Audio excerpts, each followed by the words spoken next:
बिस्मिल्लाहिर्रहमानिर्रहीम। अस्सलाम वालेकुम। तमाम उन दोस्त अहबाब का शुक्रिया जिन्होंने हमारे चैनल को लाइक किया और सब्सक्राइब किया, और आप सबसे भी गुजारिश है जो हमारे चैनल पे न्यू है तो हमारे चैनल को सब्सक्राइब करें ताकि प्रॉपर्टी से रिलेटेड तमाम नई वीडियोस आप तक बर वक्त पहुंच सके। शुक्रिया जी नाजरीन। तो आज की जो वीडियो है वो स्पेशली आप लोगों के लिए है। इसमें आपको बताया जाएगा कि इन्वेस्टमेंट करते वक्त किन बातों का ख्याल रखना जरूरी है।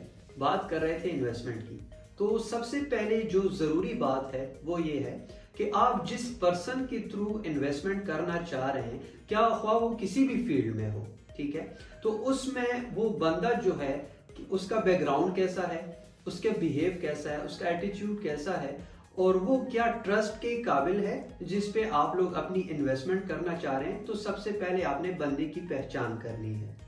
दूसरी अहम बात कि आप जिस फील्ड में इन्वेस्टमेंट करना चाह रहे हैं तो उसके रिलेटेड आपकी स्टडी मुकम्मल हो, आपने उसके बारे में नेट पे सर्च किया हो, खुद उसके बारे में थोड़ी बहुत मालूमात हासिल की हो, ताकि आपको भी पता हो कि मैं जिस चीज में इन्वेस्टमेंट करने जा रहा हूं वो असल में है क्या, उसके फायदे और नुकसानात क्या हैं।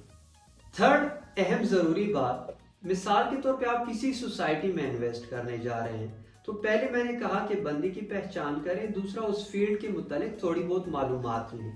अभी तीसरी जो अहम बात है, अगर आप किसी सोसाइटी में इन्वेस्ट कर रहे हैं तो उसका जो ऑनर है उसकी बैकग्राउंड स्टडी करें कि वो किस बैकग्राउंड से है, क्या आया उसने पहले इससे कोई अच्छे प्रोजेक्ट कंप्लीट दिए हैं, या अगर वो कोई न्यू पर्सन है तो उसका बैकग्राउंड कैसा है, क्या उसने जो है इससे पहले पॉलिटिकल उसका कोई बैकग्राउंड है या कोई वो खानदानी बंदा है, मींस कि क्या वो काम को कामिल तकमील तक पहुंचा पाएगा।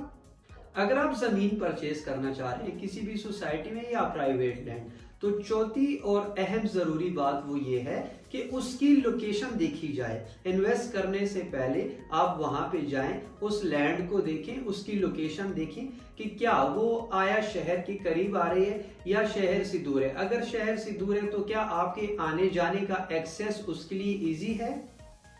इसके बाद अहम और जरूरी बात वो ये है, अगर कोई सोसाइटी है तो क्या वो गवर्नमेंट से अप्रूव्ड है, उसकी एनओसी एलओपी लेआउट प्लान उसको इशू किया जा चुका है। अगर इशू नहीं किया गया तो क्या उसका जो एनओसी अप्रूवल है अंडर प्रोसेस है। अगर आपको उसके मुतालिक स्टडी होगी, आपने कंप्लीट उसके बारे में आगाही ली होगी, तभी जाके आपको पता चलेगा कि ये जो बंदा है जो सोसाइटी का ऑनर है ये अपने प्रोजेक्ट को कंप्लीट कर पाएगा। उसके बाद नाजरीन सबसे अहम बात आपने देखनी है कि वो जो सोसाइटी या जो जमीन लॉन्च कर रहा है तो उसके जो प्री लॉन्च रेट्स हैं वो क्या है। आया प्री लॉन्च रेट्स जो आप तक पहुंचाए गए हैं डीलर्स के थ्रू या इन्वेस्टर्स के थ्रू, कि वो जो प्री लॉन्च रेट्स हैं जमीन खरीदने से पहले पहुंचाए गए हैं या जमीन परचेज कर दी गई है, उस पर काम हुआ है, उसके बाद आपको प्री लॉन्च रेट दिए गए हैं।